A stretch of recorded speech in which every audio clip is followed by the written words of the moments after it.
श्रीराम नमस्कार. आज 23 मार्च 2025 भगवद्गीतामध्ये आपण कर्मसन्यास योग व मनुष्य जीवन भाग 40 आज पाहणार आहोत. मागच्या भागामध्ये सत्व, रज आणि तम या गुणांद्वारे भगवान श्रीकृष्णांनी अर्जुनाला आपल्या मनाला कसं संयमित ठेवायचं किंवा नियंत्रित ठेवायचं याचा उपदेश केला होता.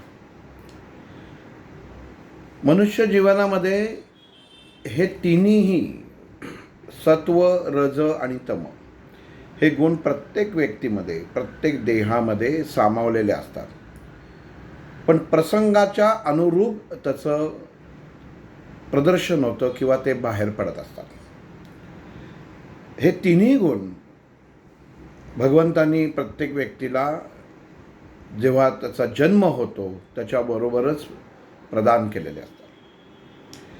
पण इथं पार्थ अर्जुन भगवंताला प्रश्न करतो की सत्व, रज, तम हे गुण ज्या देहात आहेत तर त्या देहाचा जो नियंत्रित करणारा बिंदू आहे तो आत्मा आहे. पण मला केशवा एका शब्दाचा अर्थ हवा. इथं मी थोडंसं वाक्यरचनेमध्ये बदल करतोय, नाहीतर त्याच्यात हे व्हायचं की असं कधी म्हणलं एका शब्दाचा अर्थ हवा वगैरे, की आत्मक्लेश, आत्मतृप्ती ह्याचा अर्थ काय. आपण आत्मपरीक्षण बघतो, आत्माला जोडून अनेक शब्द आहेत. पण मग केशवा ह्या आत्म्याचा संन्यास ह्या शब्दाशी किंवा आत्म्याचा संन्यास योगाशी काय संबंध आहे. आणि मग इथं भगवान श्रीकृष्ण अर्जुनाला आत्मा म्हणजे काय, म्हणजे मुख्य जसं आपण शब्द उच्चार करतो की मला आत्मानंद झाला, आत्मानंद झाला, आत्मसुख आहे, आत्मक्लेश आहे, आत्मतृप्ती आहे, असे अनेक शब्द आहेत. पण जो अस्तित्वातच नाही पण अस्तित्वात आहे आणि जो देह चालवतोय, सर्व इंद्रियांना तो योग्य तऱ्हेने कुठलाही भेदभाव न करता ऊर्जा प्रदान करत आहे, असा आत्मा, त्या पॉवर स्टेशन, एक विद्युत लहरींचं नाव. पण मग आपण कधी जीवनामध्ये विचार करताना असा विचार करत नाही की एखादी दुःखद घटना घडते आणि मग आपण म्हणतो की त्याला मला आत्मक्लेश झाला. मग जशी अस्तित्वच नाही, जो मुळातच नाही, पण जो देहातनं बाहेर पडल्यावरती देहामध्ये चैतन्य राहत नाही, मग हे असं सगळं काय आहे. मग आत्म्याचं नक्की मी वर्णन काय असावं आणि करावं. जेव्हा अर्जुनाचा हा प्रश्न येतो तेव्हा भगवान श्रीकृष्ण आत्म आणि आत्मा या विषयावरती त्याला ज्ञान देतात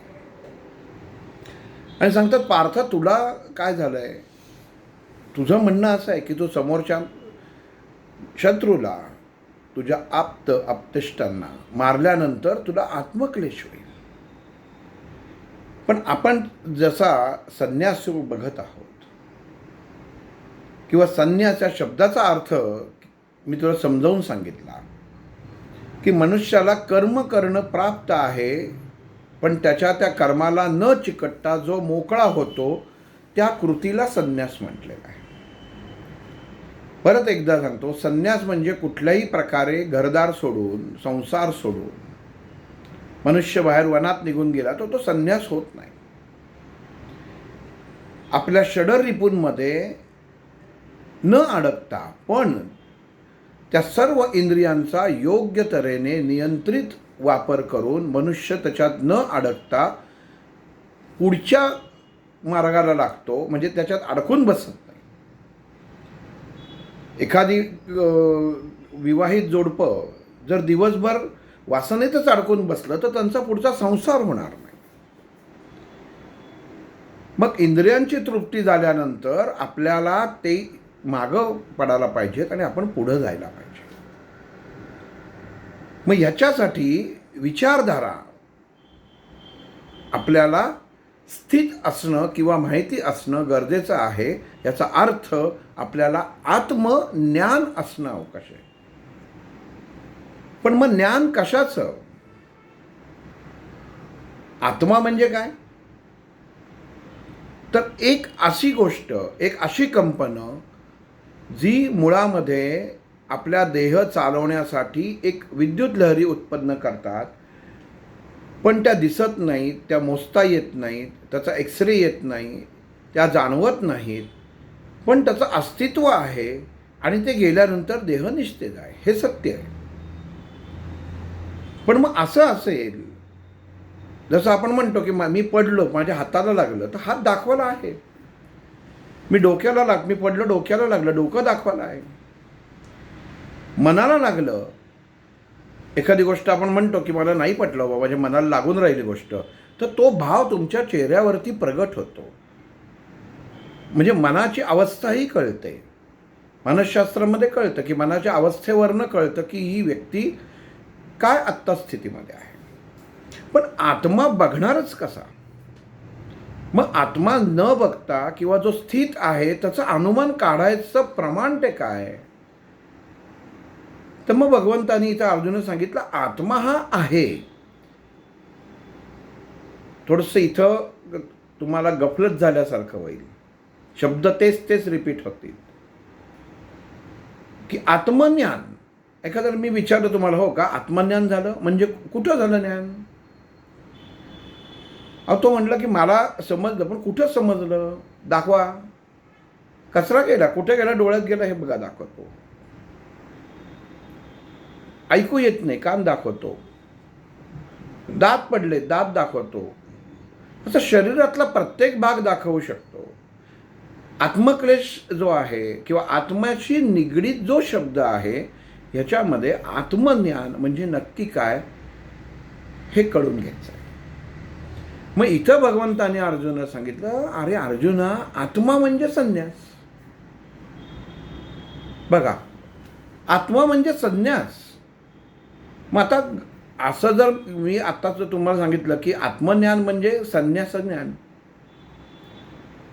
कारण जे नाही आहे पण आहे, दिसत नाही आहे पण त्याच्या शक्तीमुळेच माझा देह चालू आहे, आत्ता मी बोलतोय. पण मी त्याच्यात अडकून बसलो. कुठला देह अडकून बसतो का? असं कोणी आहे का की हा आयुष्यभर जिवंतच राहिलाय? तर नाही राहिलेला. प्रत्येक परमेश्वराला, भगवंताला, रामाला, कृष्णाला अवतारे संपवायलाच लागलेले. म्हणजे तिथं कुठं स्थिरता नाही. तर एका ठिकाणी ती ऊर्जा स्थित राहत नाही, ती देह बदलते. मग जेव्हा देह बदलते तेव्हा तुम्ही जो नवीन देह धारण करता त्याच्याशी तुम्हाला जुळवून घ्यायला लागतं. त्या परिस्थितीत तुम्ही तुमच्या देहाला ओळखायला पाहिजे. परत सांगतो, हा थोडासा भाग किचकट मागं पुढं आहे. एक दोनदा ऐकला तर तो समजून येऊ शकेल.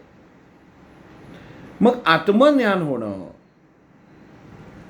मला ज्ञान झालं, पण कशाचं झालं? आत्म्याचं झालं, जो नाही आहे. लक्षात घ्या, शब्द कसा आहे? जो नाही आहे तो आत्मा आहे, पण जो नाही आहे तो आत्मा आहे, पण तो देह चालवतो आहे, पण दिसत नाही आहे. आणि मग जो दिसत नाही आहे त्याच्यात आपण अडकूनच बसू नये. म्हणजे आत्मा आहे पण तुम्हाला जर दाखवता येत नाही तर आपण म्हणतो, काय बावळटासारखं बोलत बसलायस, मूर्ख आहेस का तू, काही प्रश्न विचारतोस. म्हणजे संन्यास आहे. आत्मज्ञान होणं, आत्मक्लेश होणं, याचा अर्थ असा की ज्या गोष्टीचं वजन नाही, मोजता येत नाही, भावना नाही, सुख नाही, दुःख नाही, त्या गोष्टीतनं तुम्ही मोकळं व्हा. हा जो आत्मक्लेश शब्द आपण घेतो, कुठलाही शब्द सांगा, आत्मवृत्त आपण तो घेऊ, जिथं जिथं आत्मशब्द जोडला गेलेला आहे. आत्मचरित्र. आत्मचरित्र कधी लिहितो आपण? असं कुठला मुलगा म्हणतो का की मी आता 5वीत आहे तर मी माझं आत्मचरित्र लिहितो? कुठलं म्हणतो का की मी आता लग्न झालं तर आता माझं आत्मचरित्र लिहितो, तर नाही. जेव्हा तो मोकळा होतो, शब्द नीट लक्षात घ्या, एखाद्या कृतीतनं मोकळं होणं, तेव्हा ते चरित्र लिहिलं जातं. त्यातनं मोकळा संसार केला, लहान होतो, मग मोठा झालो, नोकरी केली, संसार केला, मुलं झाली, त्यांची झाली, नातवपटवंड झाली. आता मी माझं जे काही चरित्र होतं ते लिहितो, त्याला आत्मचरित्र म्हणतात. चरित्र कोणाचं लिहितो? स्वतःच लिहितो.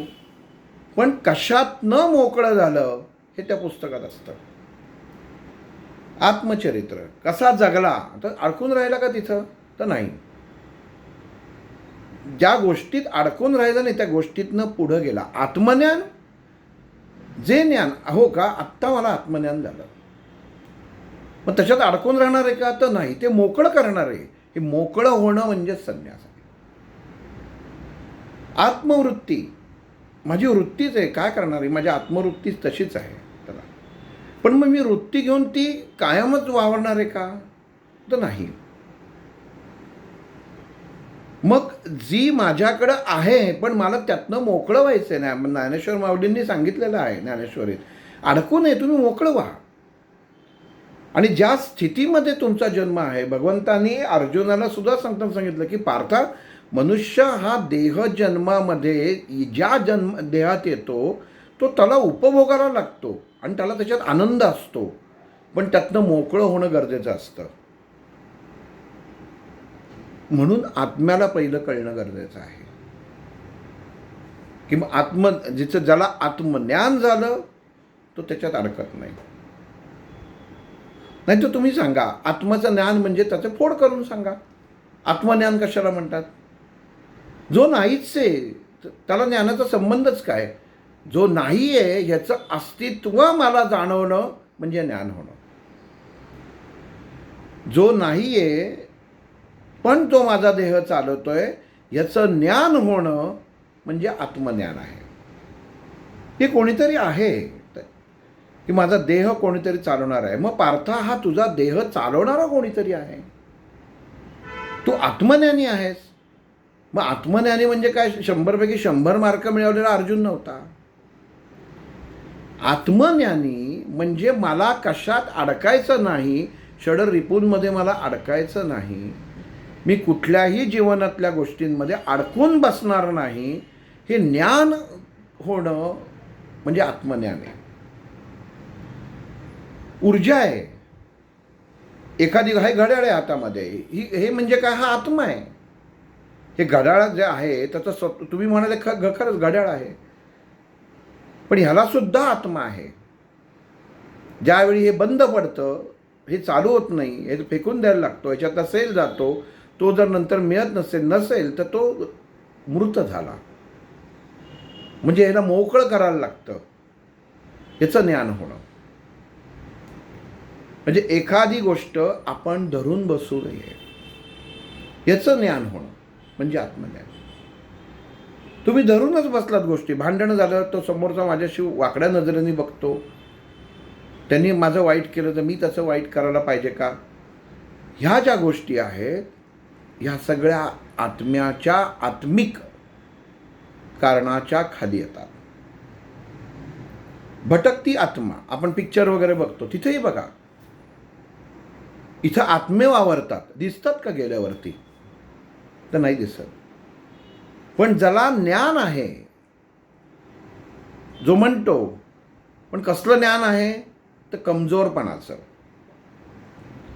मग दोघं जण जातात, एक म्हणतो मला दिसतं, एक दुसरा म्हणतो मला तर काही दिसतच नाही आहे, कारण त्याला गरज नाही आहे, तो मोकळा झालेला आहे. पण हा धरून बसलेला आहे की नाही मला इथं भीती वाटते, इथं काहीतरी आहे. मग जे नसतं ते तो तिथं उपस्थित करतो. म्हणजे ज्या ठिकाणी आपल्याला काही नसताना आपण ती घटना उपस्थित करतो त्याला आत्मज्ञान म्हटलेलं आहे. मग इथं अर्जुनाला भगवान श्रीकृष्ण सांगतात, अजून युद्ध सुरू नाही, तू म्हणतोयस मी त्यांना कसं मारीन आणि मग मी त्याच्यापेक्षा ब्रह्मचारी होईन, जंगलात जाईन, असं पाप नको. जे अजून प्रगटच झालं नाही त्यातून तू ताबडतोब मुक्त कसा होतोस? थोडं प्रगट्ट होणं गरजेचं आहे. कृती तर करणं गरजेचं आहे. हातात एखादा पदार्थ तुमच्या घेतला, अर्धा किलो आईस्क्रीम आणलं तर किती खायचं हे आपल्याला माहिती पाहिजे. म्हणजे हे ज्ञान पाहिजे. ह्याला आत्मज्ञान म्हणतात. तुम्ही जर अख्खा कंटेनर खाल्ला तरी त्याची जर त्रास होणार असेल तर हा तुम्हालाच होणार आहे. परमेश्वर म्हणणार, संन्यास मार्ग मी सांगितला होता, आईस्क्रीम फ्रीजमध्ये ठेवणं ती कृती म्हणजे संन्यास आहे. संन्यास शब्दाचा अर्थ परत नाही. ज्या गोष्टीतनं आपण मोकळं होतो, ज्या गोष्टीपासून आपण बाजूला होतो, त्या कृतीला संन्यास म्हणतात.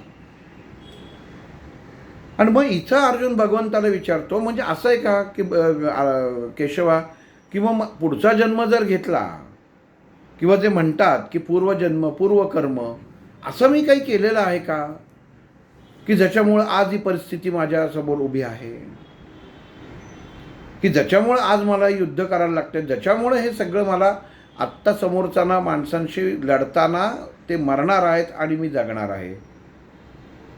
मग इथं भगवंत अर्जुनाला म्हणतो, म्हणजे तुला खात्री आहे का की तू सगळ्यांना मारशील आणि तू जगशील? तर तसं नाही आहे. पूर्वकर्म सद्यकर्म हे काय लिहिलेलं आहे तुझं, त्या अनुषंगाने मनुष्य जीवनाच्या गोष्टी या घडतच असतात. पण जेव्हा तुम्ही त्या देहामध्ये स्वीकारता, त्या देहामध्ये गेल्यानंतर तुम्हाला ह्या देहाचा म्हणजे आत्ता सद्य देहाचा हा विसर पडतो. एक उदाहरण सांगतो म्हणजे समजायला जरा सोपं जाईल. की एक राजा जो धार्मिक अवस्थेमध्ये कायम असायचा, म्हणजे राजा असून तो इतकी साधना करायचा, ध्यानधारणा करायचा, आणि त्याला ती शक्ती प्राप्त होते की पूर्वजन्म बघायची, पुढचा जन्म बघायची, ही शक्ती त्याला प्राप्त होते. आणि जसं जसं वय वाढत जातं, राज्य करत असतो, जसं वय वाढत जातं, म्हातारा होतो, आणि तो म्हणतो जरा बघावं आपण की पूर्वजन्म काय होता माझा आणि पुढचा जन्म काय माझा. तर तो म्हणतो की ठीक आहे, आपण एकदा बसून बघू. आणि म्हणून तो बसतो, साधनेमध्ये बसतो. आणि साधनेमध्ये बसल्यानंतर त्याला असं दिसतं की पूर्वकर्मामध्ये त्यांनी खूप पापं केलेली आहेत. पूर्वकर्मात पापं खूप केलेली आहेत, पण तरीही पुण्य पण तेवढंच होतं, म्हणून ह्या जन्मामध्ये तेवढा त्रास नाही आहे. पण पुढचा जन्म त्याचा डुकराचा येणार आहे की ते घाणीत लोळणार आहे, चिखलात लोळणार आहे, विष्ठेमध्ये लोळणार आहे. आणि राजाला हे कल्पना करून ते आपल्या समोर ध्यानामध्ये पाहून त्याला किळस वाटायला लागते की अरे अरे अरे काय, की जसं आपण इतकं स्वच्छतेचे आपण पुरस्कृत आहोत, तर पुढचा जन्म आपला डुकराचा येणार आणि आपण असे घाणीत लोळणार की म्हणजे किती घाण याच्यामध्ये आहे. आपल्याला तो जन्म जगायचाच नाही. हे ज्ञान त्याला झालेलं असतं, त्याला ह्या ज्ञानाचा त्याचा अभ्यास असतो. आणि पूर्वजन्माचा काय पाप केलेलं आहे तरी तसं येतं की त्याचं फळ हे पुढच्या जन्माच्या डुकराच्या स्वरूपात असतं. तो आपल्या मुलाला राजपुत्राला बोलवतो आणि सांगतो, तू एक काम कर, आता माझा देह हा काही दिवसात मी ठेवणार आहे. हा देह ठेवला की पुढचा जन्म माझा डुकराचा आहे, आणि माझा डुकराचा जन्म आला की तू मला शोध आणि तलवारीने माझं मुंडकं कापून टाक, म्हणजे मी त्या भोगातनं, त्या घाणीतनं मी मोकळा होईल आणि मला परत पुढचा जन्म मिळेल. म्हणजे ही गोष्ट राजा त्या राजपुत्राला सांगतो की आपण अशा पद्धतीने केलं तर की ती घाण नको आपल्याला. आपण रोजच्या पण बघा जीवनामध्ये कुठं असेल तर नको, अरे ही घाण आहे, ह्याच्यामध्ये नको जायला, इकडं असं आहे तर 100 नावं ठेवतो. पण इथं तर ज्ञानच असतं झालेलं की पुढच्या जन्माचं. राजपुत्र म्हणतो ठीक आहे, पण मी ओळखणार कसं एवढी डुकरं, तो ओळखणार कसं तुम्हाला? तर तो म्हणतो की माझं जो मी जन्म घेईल तो राखाडी रंगाचा असेल आणि माझ्या कपाळावरती पांढरा टिळा असेल, तो म्हणजे मी, हे तू लक्षात घे. राजपुत्र म्हणतो ठीक आहे. राजा काही दिवसांनी मरण पावतो आणि राजपुत्र 1 महिन्यानी शोध घ्यायला सुरुवात करतो सगळ्यांना सांगतो की कुठे एक डुक्कर दिसलं तर बघा की त्याच्या कपाळावरती पांढरा ठिपका आहे. खूप शोधाशोधी होते, पण ते काही सापडत नाही. आणि अशी काही वर्ष लोटतात, 7-8 वर्ष लोटतात. सगळीकडे शोधत असतो, पण काही होत नाही. आणि एक दिवस राजपुत्र दुसऱ्या राज्यामध्ये गेलेला असतो आणि वास्तविक वडिलांनी सांगितलेलं असतं की मी ह्याच राज्यात जन्म घेईन, त्यामुळं बाहेर शोधाचा प्रश्नच नसतो. पण ज्या वेशीवरती, दुसऱ्या राजाच्या वेशीवरती आणि या राजाची वेस, अशा ठिकाणी एक डबकं असतं घाणीचं, तर राजपुत्राचं लक्ष तिथं जातं आणि त्याच्या लक्षात येतं की एक डुक्कर असा आहे की ज्याच्या कपाळावरती पांढरा एक डाग आहे. तो लगेच ओळखतो की हेच माझे वडील. आणि तो बघतो की त्याच्या शेजारी एक डुकरीण आहे, त्या डुकरीला पिल्लं आहेत झालेली. तो तलवार उपसतो आणि ते डुकराला मारणार एवढ्यात ते डुक्कर पूर्वजन्माच्या पुण्याईनी बोलायला लागतं आणि सांगतो, थांब, मी तुझे वडीलच आहे, पण तू मला काही मारू नकोस. तो राजपुत्र म्हणतो, अहो तुम्हीच सांगितलं की घाण किळस आयुष्य जे आहे, घाणीत राहण्याचं, शौचात राहण्याचं, तेच खाण्याचं, याची तुम्हाला किळस होती, तेव्हाच इतकी किळस होतील आणि तुम्ही मला एवढं टोकाचं पाऊल उचलायला लावायचा शब्द घेतला होता आणि आज मी ते पूर्ण करायला आलोय, तर तुम्ही नको म्हणताय. तो म्हणता, नाही नाही नाही, तेव्हा माझी ती चुकी झाली. आज मला ह्या डुकराच्या जन्मात मी खूप सुखी आहे, कारण मला आत्ता कळतंय की हे जी घाण आहे, हे जी विष्ठा आहे, हेच माझं अन्न आहे आणि हेच माझं जीवन आहे. आणि ही बघ, ही शेजारची जी डुकरीण आहे, ही ह्या सगळ्या डुकरिणींमध्ये सर्वश्रेष्ठ सुंदर दिसणारी डुकरीण आहे आणि ही आमची पिल्लं. म्हणजे तू काही मारू नकोस. आणि त्या राजाची वाणी बंद होते, त्या डुकराची वाणी बंद होते. राजपुत्र तिथनं निघून जातो. मग भगवान श्रीकृष्ण इथं अर्जुनाला सांगतात की हे पार्था, प्रत्येक मनुष्याला जेव्हा जीवनामध्ये शरीर मिळतं तेव्हा ते शरीर त्यांनी आनंदाने स्वीकारणं गरजेचं असतं. आपण ते टाळतो. तसंच परिस्थिती ही कर्माच्या अनुसार पूर्व आणि सद्य कर्माच्या अनुसार मनुष्याच्या जीवनामध्ये समोर उभी राहते, तेव्हा ती सहजतेने स्वीकारायला लागते आणि त्याच्यासाठी आत्मज्ञान होणं गरजेचं असतं. मग इथं आत्मज्ञान होणं म्हणजे काय की मला कशात अडकायचं नाही, ह्याचं जेव्हा तुम्हाला ज्ञान होतं तेव्हा तुमच्या देहामधली असलेली आत्मिक ऊर्जा ते स्वीकार करतं आणि ते मोकळं होतं. तो संन्यास झाला आणि ह्या सर्वाचं ज्ञान होणं, म्हणून त्याला आत्मज्ञान म्हटलं आहे की आत्मज्ञान याचं आहे. मग एखाद्याला त्रास झाला, आपण एखादी म्हणतो की मला किती त्रास देतोय, माझ्या जीवनात अशी का घटना घडावी, माझी नोकरी गेली, माझ्या घरची आई गेली, माझे वडील गेले. प्रेम असतं.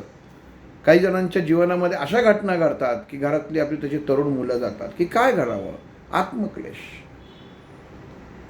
पण भगवंतांनी सांगितलेलं आहे, ह्या आत्मक्लेश म्हणजे हे जे तुला ज्ञान झालेलं आहे, मी खूप दुःखी आहे, ह्याच्यातनं तू मोकळा हो, या क्लेशातनं तू मोकळा हो. हे जेव्हा त्या व्यक्तीला कळतं आणि ती गोष्ट तो स्वीकारतो.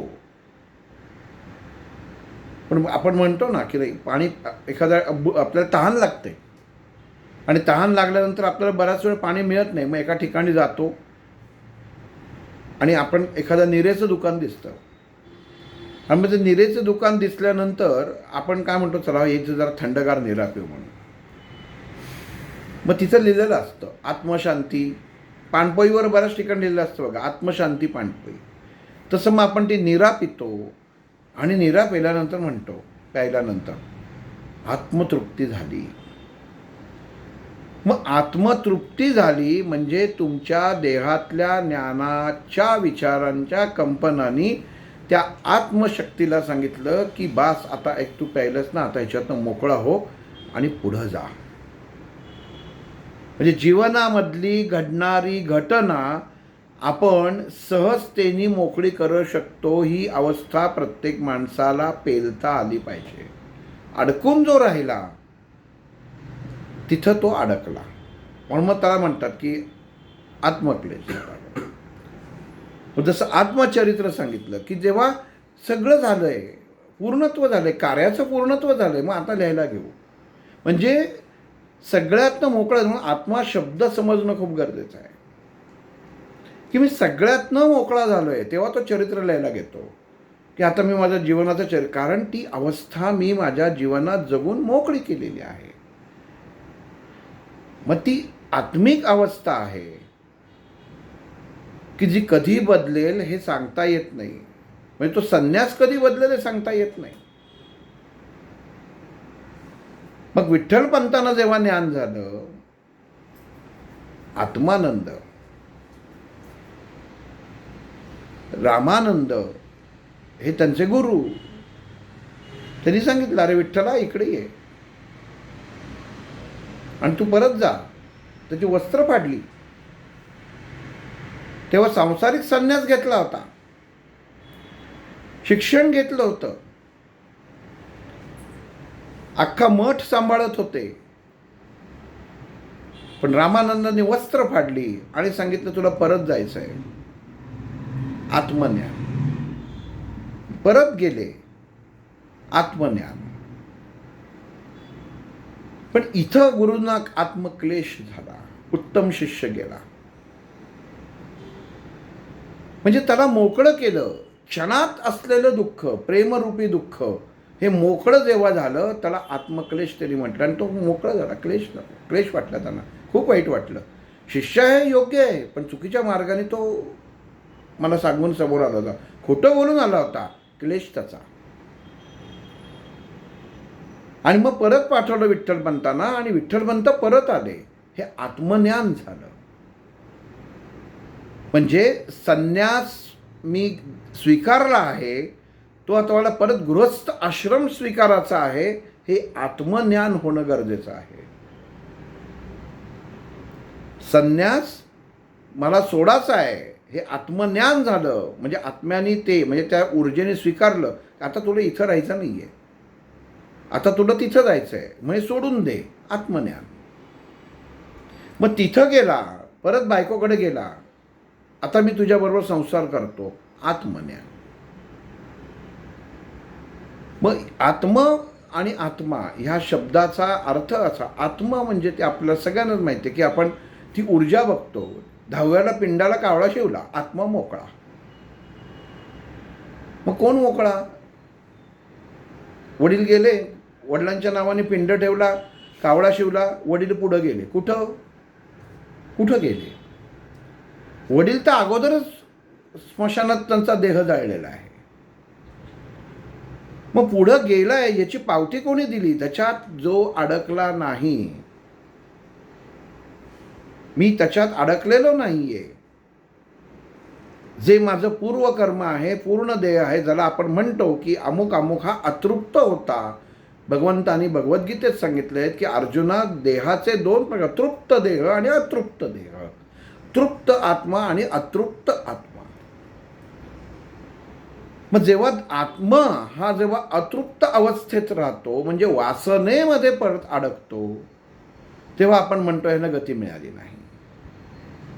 मग फक्त कावळा शिवला याचा अर्थ पुढच्या मार्गाला गेला हा भाग सोडून द्या. पुढचा दरवाजा बंद असेल तर तो परत येणार आहे.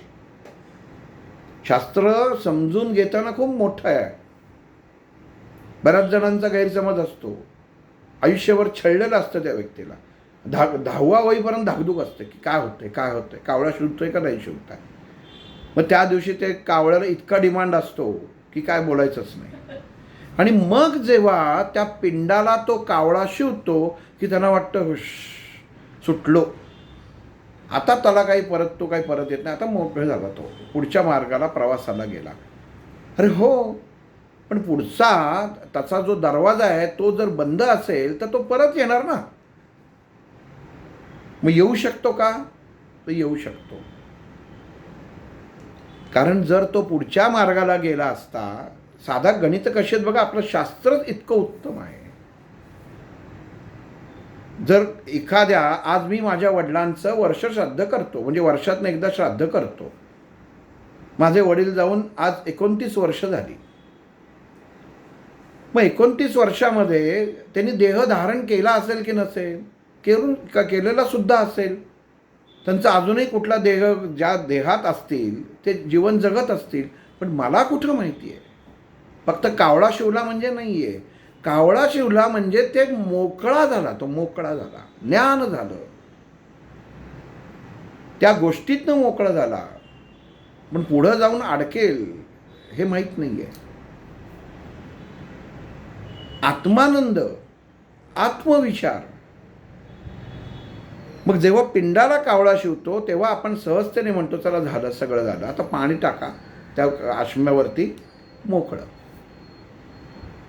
पण तसं नाही आहे, परत सुद्धा येऊ शकतो. कारण जर तसं असतं तर मला सांगा, आपण वर्ष हे एकदाच झालं असतं. प्रत्येक मनुष्याच्या आयुष्यात शास्त्राने लिहून ठेवलं असतं, पितृ पंधरवड्यात काही श्राद्ध करू नको बाबा. वडिलांचं श्राद्ध काय, कशाला तिथी करायची आहे. जे पुढं गेलेले आहेत, एवढी वर्ष झालेली आहेत, त्यांचा जन्म घेऊन तिथेही त्यांचा मृत्यू कदाचित झालेला असेल, यांचं कशाला श्राद्ध करायचं. ज्या अर्थी शास्त्राने सांगितलंय करा, त्या अर्थी शास्त्राला सुद्धा याच्याबद्दल खात्री नाही की पुढचा जन्म घेतला असेल की नसेल. फक्त पिंडाला शिवला म्हणजे त्या अवस्थेतनं तो मोकळा झाला. देह दुसरा धारण केला.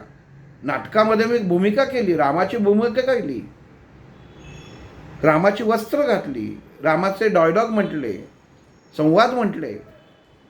पण नाटक जसं संपलं तसं मी परत माझे शर्ट पॅन्ट घालून आलो आणि ती वस्त्र परत दुसऱ्या माणसाकडं त्या प्रयोगासाठी गेली. लक्षात घ्या, जीवन कसं आहे,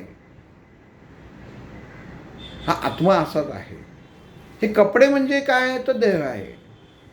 मी घातले रामाचे कपडे, हा देह स्वीकारला, आज राम झालो मी, उद्या रावण पण होईल, परवा लक्ष्मण पण होईल, काहीही होईल. हे जे कपड्याचा जो देह स्वीकारला, रामाचा वस्त्र परिधान करून जर 10 तोंड लावली तर लोकच कन्फ्युजनमध्ये गोंधळात पडतील की नक्की कोण आहे. म्हणून भगवंताने अर्जुनाला सांगितलं की अर्जुना, आत्मज्ञान होणं गरजेचं आहे, तुला ओळखणं गरजेचं आहे. परिस्थिती जो मनुष्य ओळखतो, बघा गंमत कशी आहे बघा, परिस्थिती मी ओळखतो सांगितलं ना, याचा अर्थ त्या परिस्थितीतनं तू मोकळा हो. तुला स्वीकारतोयस का तू ही परिस्थिती, तू स्वीकारतोयस का हे काम करणं. आपण एखाद्याला म्हणतो की तू एक काम कर, जरा जाता जाता माझं एवढं तू काम कर आणि मग हे कर, तुझं तू पुढं जाऊ शकतोस. म्हणजे तू माझं काम कर, त्याला निरोप दे. तिथं तू जेव्हा निरोप देशील त्यातनं तू मोकळा झालास. मग आत्म म्हणजे मोकळं होणं, म्हणजेच संन्यास होणं. म्हणजे संन्यास शब्दाचा अर्थ काय, तू मोकळं होणं. मग जेव्हा देह त्या पिंडातनं मोकळा होतो तेव्हा ती फक्त पावती दिली जाते की आता हा देहामधनं ह्या देहातनं मोकळा झालेला आहे. कारण त्या नावाने केलेलं असतं की हे याचं, आणि त्याच्यामध्ये सगळे असतात, पंचतत्व असतात. कोणावर परिस्थिती येऊ नये, पण कधी ना कधी आयुष्यात परिस्थिती येते. तर ते घाटावर गेलं ना की तो एकदा पिंड हातात घेऊन बघा. खाली मडकं वायुतत्व, आत पाणी जलतत्व, त्याच्यामध्ये पुरी पृथ्वी तत्व, भात आकाश तत्व, दही किंवा काय अजून त्याच्यामध्ये हे ठेवतात. अग्नी कुठे आहे, अग्नीच कुठे आहे, अग्नितत्वच नाही. कारण अग्नितत्वामध्ये देऊनच तुला इथं आणलंय. ही 4 तत्व तिथं असतात आणि जे 5वं तत्व येतं ते कावळ्याच्या स्वरूपात ते अग्नितत्व असतं. ते त्याच्यात मिसळतं आणि सांगतं हा पंचतत्वात आता विलीन झालेला आहे. ही 5 तत्व याच्यामधनं मोकळे झालेली आहे आणि हा पुढच्या मार्गाला मोकळा झालेला आहे. मित्राला बसवायला आपण पुणे स्टेशनला जातो, शिवनेरीत बसवतो, जायचं मुंबईला जायचं ना, जा, तुम्ही मोकळे झालात. पण तो पुढं जाताना घाटात ट्रॅफिक जाम झाली, पोचेल की नाही माहीत नाही, त्याच्या मनामध्ये काय येईल की नाही, नको अरे मला हे राहिलं, मी परत उतरतो, काय करतो, तुमचं मनामध्ये माहिती असतं की हा मुंबईला गेला. पण तो काय जात नाही आणि मध्येच उतरतो किंवा काहीतरी घडतं आणि परत येतो. हाच आत्म्याचा प्रवास. मग अर्जुना, हे सगळं जर हे असे जगाचा हा खेळ आहे, तर तू कशात अडकून बसलायस? तू मारलंस का आणि नाही मारलंस का त्यांनी फरक पडणारच नाहीये. पण अरे तुझ्या नशिबात हे लिहिलेलंच आहे, तर ते तुला टाळता येणार नाहीये. ते तू करणं गरजेचं आहेस, कारण तू क्षत्रिय आहेस. मग मी क्षत्रिय आहे ह्या आत्मज्ञानामध्ये जर मी राहिलो, तर तू त्याच्यात चिकटलास, तुला अडकून बसलास तू. ते त्याच्यात राहता कामा नये. आज तू योद्धा म्हणून युद्धभूमीवर आहेस, पण तुझी घरी वाट बघणारी बायको आहे, ती माझा पती कधी येतोय ह्याची वाट बघत असते. तिथं भूमिका बदलणारे, जर रणांगणावरती पडला तर वीर म्हणून ओळखला जाणार आहे, आणि मारून गेलास तर विजयी वीर म्हणून ओळखला जाणार आहे. मग ही भूमिका तू ठरवू शकत नाहीस. ही भूमिका ठरवूनच आलेली आहेस. तुला फक्त तू निमित्त आहेस, त्यामुळे तू जास्त विचार करू नकोस. हे आत्मज्ञान तुला होणं गरजेचं आहे. परत बघा, मी त्या शब्दावर का जोर देतोय की भगवान श्रीकृष्ण अर्जुनाला सांगतोय तुला हे आत्मज्ञान होणं गरजेचं आहे.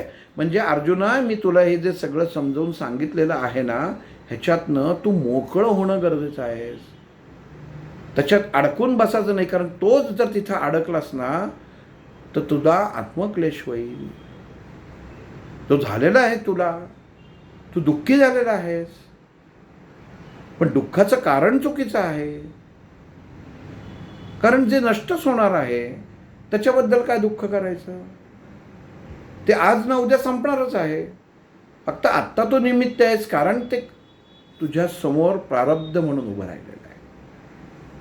कारण तू त्यांना मारलं नाहीस तर ते तुला मारणार आहेत. कृती तर ती होणारच आहे. मग ज्या राज्याचा तू राजा आहेस, ज्या राज्याचं प्रतिनिधित्व तू करत आहेस, ते धर्म स्थापन करण्यासाठी तुझ्यातला मी अर्जुन, मी एक अमुक अमुक याचा पती, अमुक अमुक याचा मित्र, हे विसरून जा आणि तू एक वीर आहेस. आणि इथं तुझं काम एवढंच आहे की धर्मस्थापनेसाठी तुला लढणं गरजेचं आहे. याच्यासाठी तुला तयार होणं गरजेचं आहे.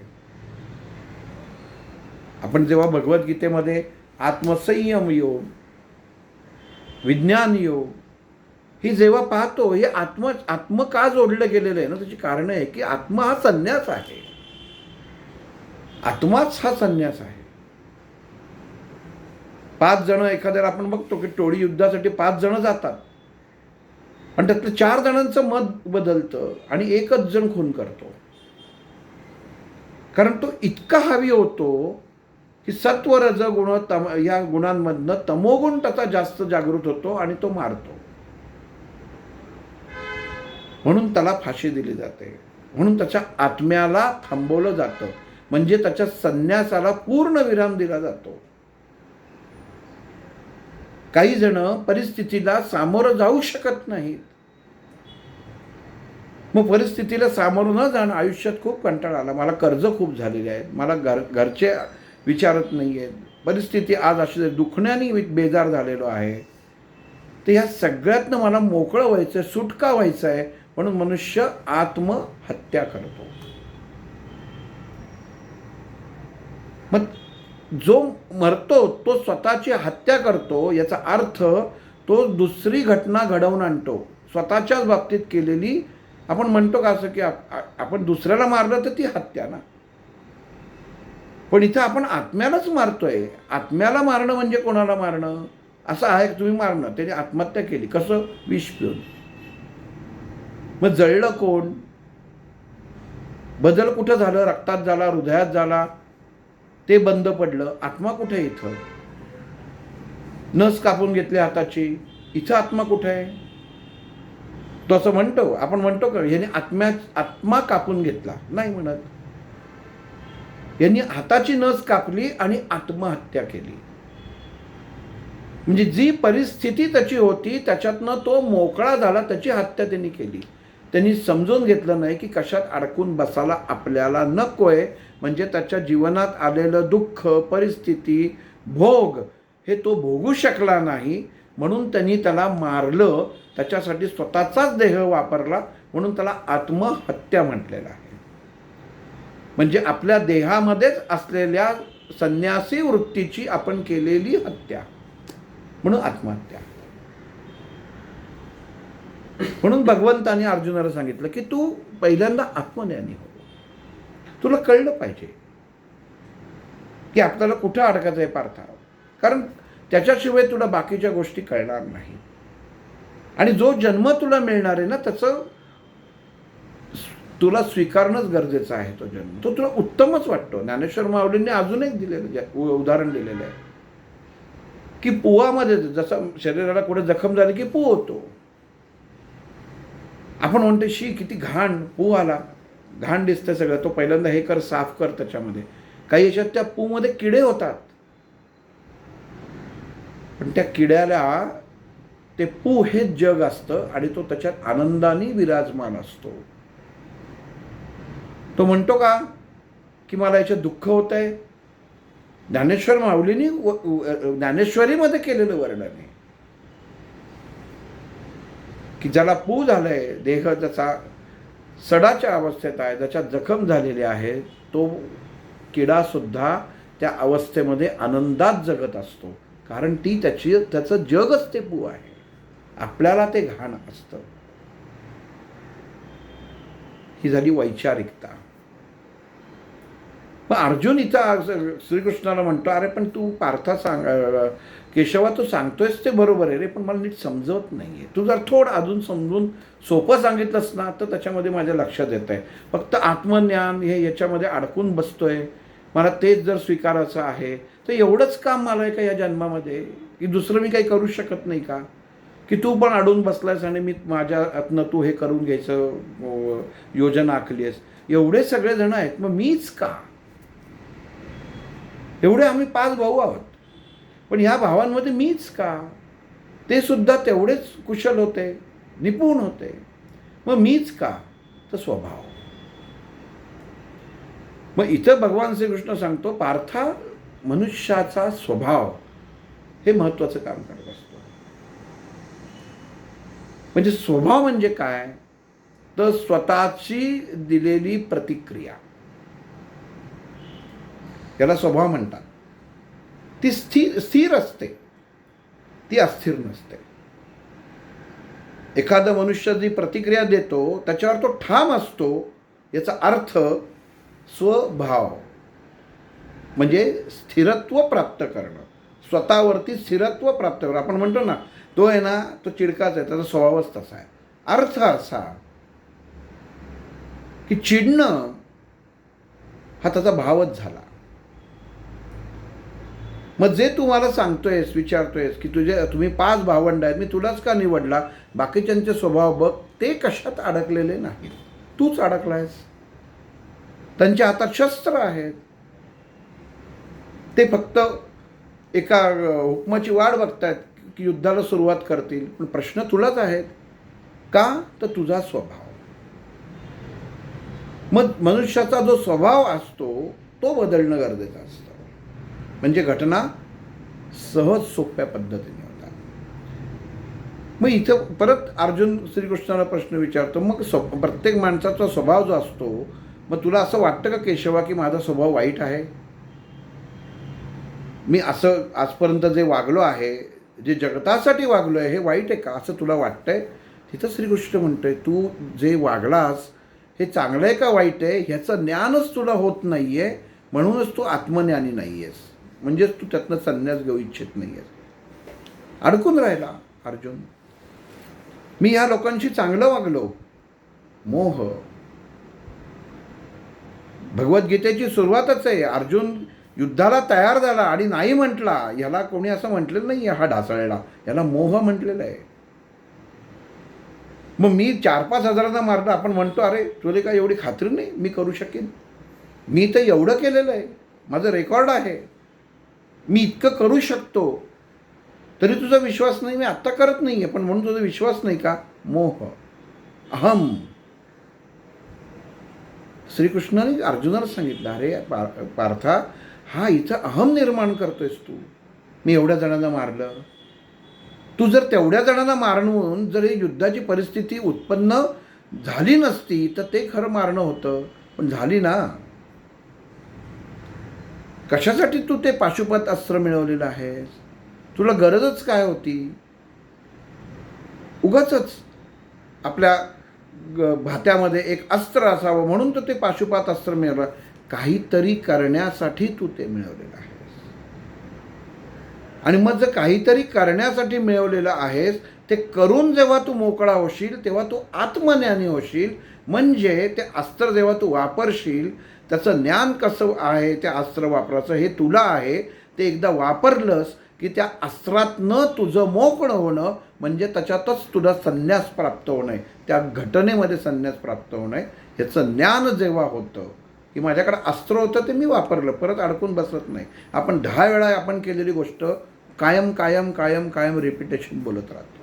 मी असं केलं, हे असंच आहे, माझं तसंच आहे, माझं तसंच आहे. याचा अर्थ आत्मज्ञानाचा अभाव, म्हणजे संन्यास प्राप्तच होत नाही, घटनेमध्ये अडकूनच राहतो. मग जीवनामध्ये जर अशा गोष्टींमध्ये तुम्ही अडकून राहिलात, आत्मतृप्ती जर तुम्हाला नसेल, आत्मतृप्ती म्हणजे असं नाही की वा आनंदी झालो मी, सुखी झालो, नाही. आनंद स्वीकारा, आपण तो ताबडतोब मोकळा करा, त्याला आत्मतृप्ती म्हटलंय. आत्मविज्ञान, मला ज्ञात झालं, माहीत नव्हतं, आज कळलं, म्हणून मी तेच अडकून बसणार आहे का त्याच्यात? तर नाही, ते मोकळं केलं लगेच, म्हणून संन्यास म्हटलंय. मग संन्यास म्हणजे काय? तर एखाद्या ठिकाणी तुम्ही अडकूनच बसायचं नाही, कशातच अडकायचं नाही, कुठल्याच गोष्टीत तुम्ही अडकून बसूच नका, असं भगवंत अर्जुनाला सांगतायत. आत्मबोध हा व्हायलाच पाहिजे. मी काय केलंय, गुरु समोर काय सांगतायत. लहान होतो, मग मोठा झालो, मग गुरुंनी ज्ञान दिलं, आत्मबोध निर्माण झाला. कधी? कारण मी आधी अज्ञानी होतो. ते अज्ञानाचा मी जेव्हा संन्यास घेतला, म्हणजे मी ते जेव्हा मोकळं केलं, तेव्हा याचा मला बोध झाला. म्हणून त्याला आत्मबोध म्हटलेला आहे. मग आत्मबोध असा प्राप्त होतो, आत्मक्लेश असा प्राप्त होतो. जेवढे आत्म या जोडलेले शब्द आहेत ना, याचा अर्थ जो पुढचा शब्द आहे त्यातनं मोकळं होणं. मी जे स्वीकारलंय, आत्मानंद झाला मला, वा बरं झालं, आत्मानंद झाला, मला कधी नव्हतं. महाराजांनी दर्शन दिलं, आत्मानंद झाला. म्हणून तुझं जन्मभर तर तेव्हाच घेऊन बसलास तर तुझा संसार होणार नाही आहे. म्हणून त्या आनंदाला सुद्धा तुला मोकळं करणं गरजेचं आहे, त्याचा संन्यास त्याचा घेणं मोकळंच आहे, त्यातनं बाजूला होणं गरजेचं आहे. ते जेव्हा होशील तेव्हा त्या शब्दाला म्हटलं जाईल आत्मानंद. तोपर्यंत होत नाही. म्हणून षडरिपूंना चिकटून राहणे कधीही मनुष्य आपली प्रगती करू शकत नाही. म्हणून मग इथं भगवंताने अर्जुनाला सांगितलं की स्वतःचा वैचारिकता बदल, स्वभाव बदल. म्हणेन आपल्याच्या स्वभावाला औषध नाही. जो स्वभाव असतो तो मनुष्याचा बदलत नाही. मग इथं भगवंताने अर्जुनाला सांगितलेलं आहे, तुझा स्वभाव बघ, तू लढवय्या आहेस, स्थितप्रज्ञ आहेस, तुझ्याकडे ही अस्त्र आहेत, तू एवढ्या प्रतिज्ञा घेतलेल्या आहेस, एवढी युद्ध केलेली आहेस, तेव्हा तुझ्या मनामध्ये कुठलेही विचार नव्हते. हा तुझा स्वभाव झाला. आणि जर तू त्या स्वभावानुसार जर वागत नसशील तर तुला स्थितप्रज्ञ म्हणता येणार नाही. म्हणजे तू घेतलेलं ज्ञान खोटं आहे. आणि मग तुला जर स्थितप्रज्ञ म्हणता येणार नाही, याचा अर्थ तू आत्मज्ञानी नाहीस. आत्मज्ञानी नाहीस म्हणजे तू जे काही सगळं कमवलेलं आहे ह्याच्यातनं तुला मोकळंच व्हायचं नाही आहे. माझ्याकडं आहे. कशासाठी? मी घरामध्ये काहीतरी घेऊन ठेवलेलं आहे. आपण तसं घरात टी व्ही घेतो, फ्रीज घेतो, ते ठेवतो का तसं? वापरतो तसं. कधी ना कधीतरी वापर केला जातो. बंदुकीचा परवाना घेतो, जरी उडवली नाही तरी जवळ ठेवतो. मग जर तुम्हाला नकोच असेल तर तुम्ही घेताच कशाला? आणि मग जर घेतलंय तर त्याच्यात अडकताच कशाला? आणि मग तू कशाला अडकतोयस? तुझं काहीच नाही आहे. हा देह कोणी दिलाय? मी दिलाय. तुला शिकवलंय कोणी? मी शिकवलंय. तुला शस्त्र ज्ञान कोणी दिलं? गुरुनी दिलेलं आहे. त्याच्यावरती तू अगोदर त्याच्यात भर घालून तू शिकलेला आहेस. कशासाठी शिकलेला आहेस? तू संन्यासी तर अगोदर होतास, आता योगी झालायस. आधी संन्यासीच होतास, शस्त्रविद्या शिकून, तिन्ही देवांना जिंकून तू आता योगी झालेला आहेस. आणि मग असा असलेला योगी जर अशी भाषा करायला लागला, याचा अर्थ तू आत्मज्ञानी नाहीस. मनुष्याला जागा जशी दाखवतात ना, की तू काय आहेस ना ते आम्हाला माहिती आहे. तुझी अक्कल किती आहे. आपण बघा, भांडणं चालू असतात किंवा हे करता आपण एखाद्याला म्हणतो तुझं डोकं चालवू नकोस, तू किती हुशार आहेस ते आम्हाला माहिती आहे. आणि मग त्याची हुशारी करताना एखादं उदाहरण जुनं झालं जातं की त्यावेळी तू काय केलं होतंस, तेव्हा उलटलंच होतं, आता तू तुझं डोकं चालवू नकोस. मग इथं भगवंत अर्जुनाला तेच सांगतायत. हे सगळं केलंयस, कशाला शिकलास बाबा? 1ली ते 10वी झालास, MBA केलंस, PhD घेतलीस, आणि मला ज्ञानच नाही असं म्हणतोयस तू. मग कशाला घेतलंस? आणि मग जर घेतलंस तर ते मोकळं कर. मोकळं कुठं कर? मनातल्या मनात. डब्यामध्ये काहीतरी भरलेलं आहे, शरीर डबा आहे, त्याच्यात लाडू भरलेले आहेत, विचार आहेत, असं म्हणणार आहे. तो डबा मोकळा करायचा म्हटल्यानंतर त्यातले लाडू काढायलाच लागतात. ते स्वतः खायला लागतात किंवा तुम्हाला दुसऱ्याला द्यायला लागतात. आणि मग जेव्हा मनुष्य ते लाडू स्वतः खातो, याचा अर्थ तुम्हाला कर्म करणं प्राप्त आहे. आणि जर तेव्हा ते लाडू तुम्ही दुसऱ्याला देता तर तुम्ही स्वीकारलेलं घेतलेलं शिक्षण दुसऱ्याला देऊन त्याला ज्ञानी बनवता आणि उत्तम कर्म करता. म्हणून ते उत्तम कर्मात पण मोडलं जातं आणि ह्याचं ज्ञान होतं. आणि त्याला जरा कळतं की आता डबा मोकळा झाला. हे ज्ञान प्राप्त होणं म्हणजे आत्मज्ञान आहे. म्हणजे कशातच न अडकता आपण मोकळं होणं, ह्याला आत्मज्ञान आहे. इन्स्पेक्टर आहे, त्याला ह्याला अधिकार नाही समोरचा माणूस चांगला आहे का वाईट आहे, तो गुन्हेगार आहे जर त्याला माहिती आहे, त्याला शासन करणं हे त्याचं काम आहे. तो जर म्हणला की मी शासन करू शकत नाही, एका निर्दयी आरोपीला जर न्यायाधीश म्हणला की नाही मला ह्याचं तब्येत बघवत नाही हो, किती वाईट हा वाढलेला आहे, तर चालेल का? याचा अर्थ तो ज्ञानी नाही. मग अर्जुना, तू ज्ञानी आहेस. ज्ञानी आहेस याचा अर्थ परिस्थितीशी जो सामना करतो ना त्याला ज्ञानी म्हटलेला आहे. ज्ञानाचा योग, ज्ञानयोग. मला ज्ञान कसलं आहे? पुस्तकी लोकांना शिकवायचं ज्ञान आहे, मी शिक्षक आहे, तर हे ज्ञान नाही.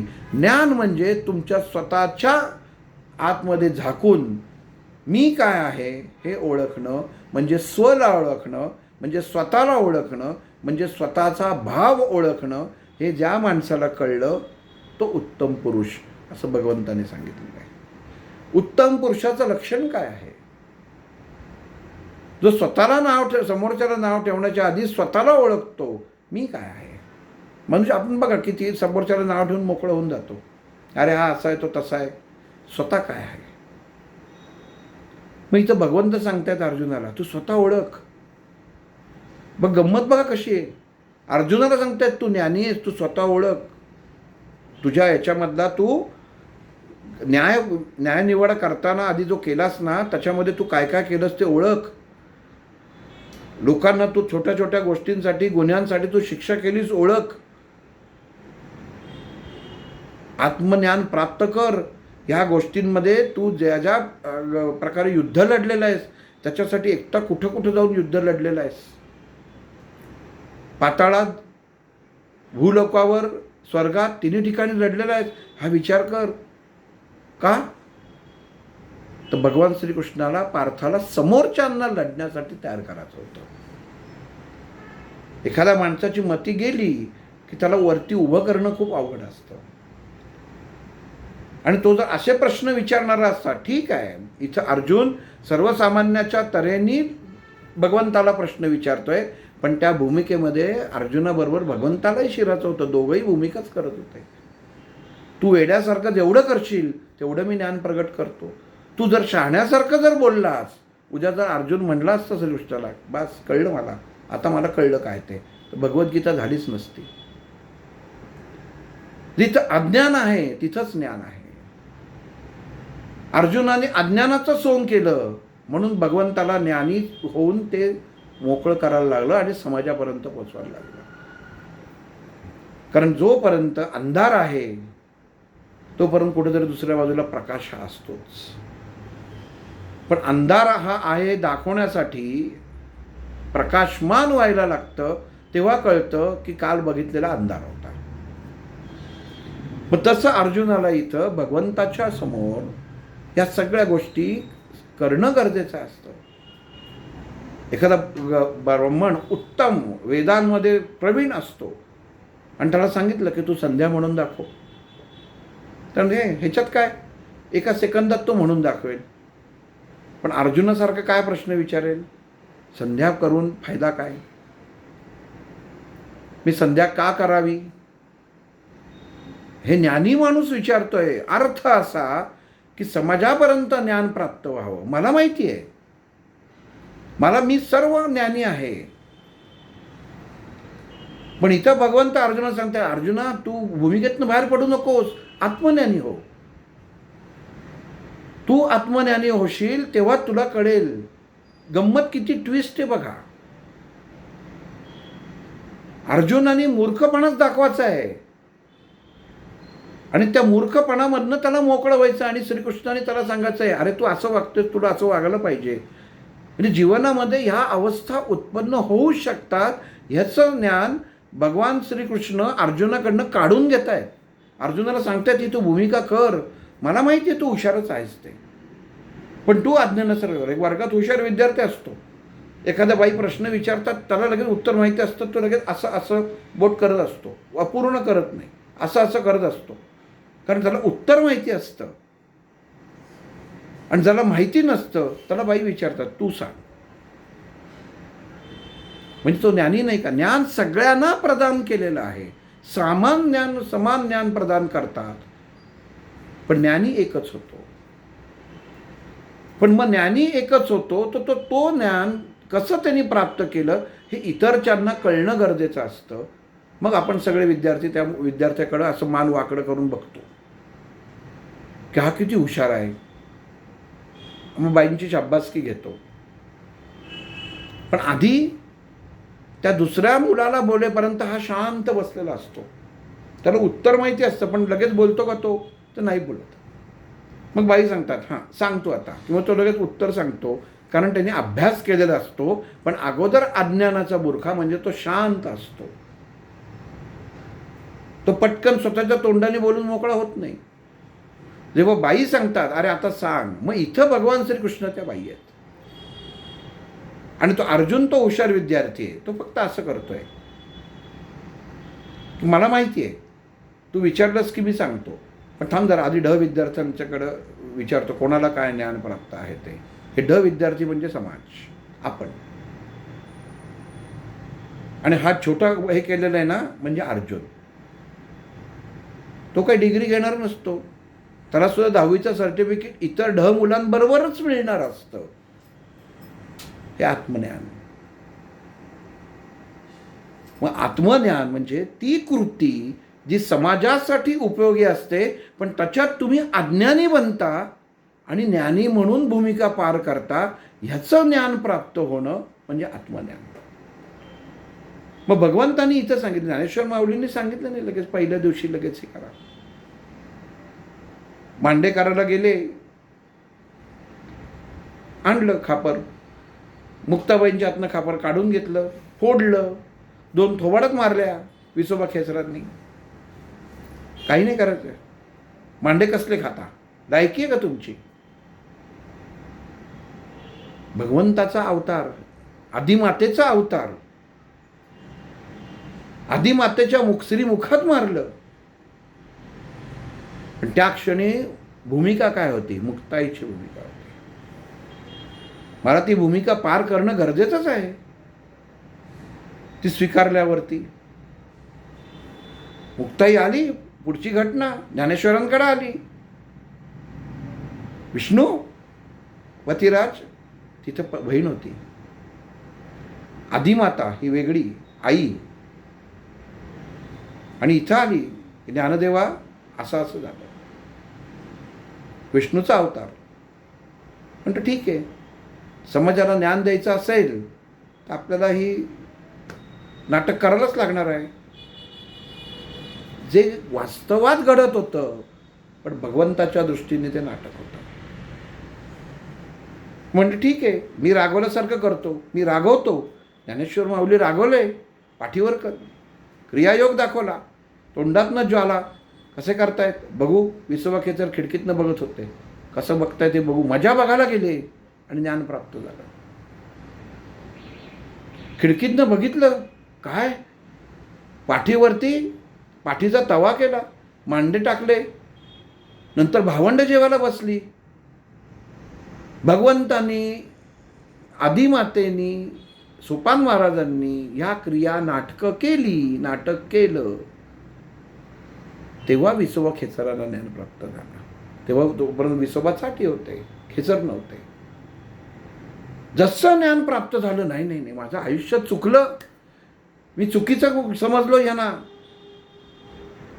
या क्षणी मला आत्मज्ञान प्राप्त झालं. विसोबा खेचर म्हणतात, या क्षणी मला आत्मज्ञान प्राप्त झालं. म्हणजे पूर्वी मी जे छळलं होतं त्याच्यातनं मी संन्यास घेतला त्या विचारातनं, आणि आता नवीन ज्ञान प्राप्त झालं. आत गेले, भावंडांचं जेवण झालं होतं, माऊलींच्या ताटामधलं चाटाला लागले.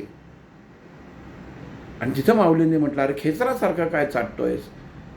तेव्हा विसोबा चाटेंचं खेचर नाव पडलं आणि पुढं ते मोठे गुरु झाले. माऊलींनी असं नाही केलं की ह्याला ज्ञान द्यायचं नाही.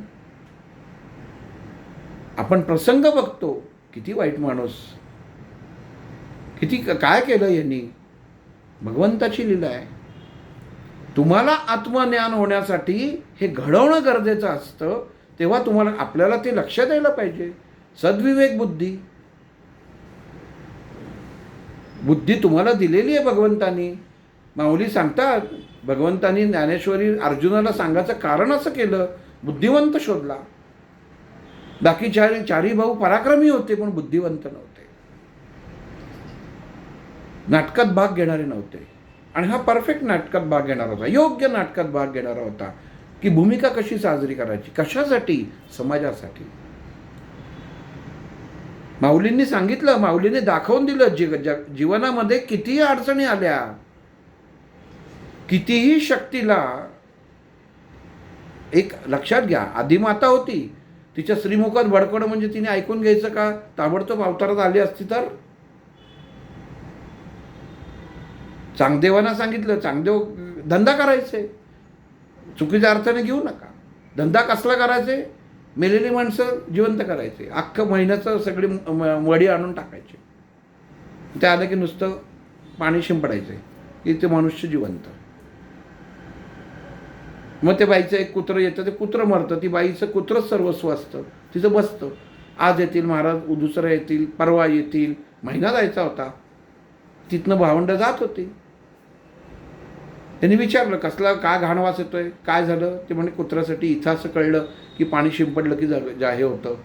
पण त्यावेळी गावामध्ये जाळायलाच कोण नाही, सगळेच जिवंत. समाजाच्या विरुद्ध केलेली घटना. काळाच्या विरुद्ध केलेली घटना आहे. भगवंतांनी असं सांगितलं नाही की तू काळाच्या विरुद्ध केलंस. हे चांगदेवांना सांगायला गेले नाही. नुसतं मुक्ताई त्या कुत्र्याला म्हणली, चल उठ हाड. त्याबरोबर ते कुत्रं उठलं.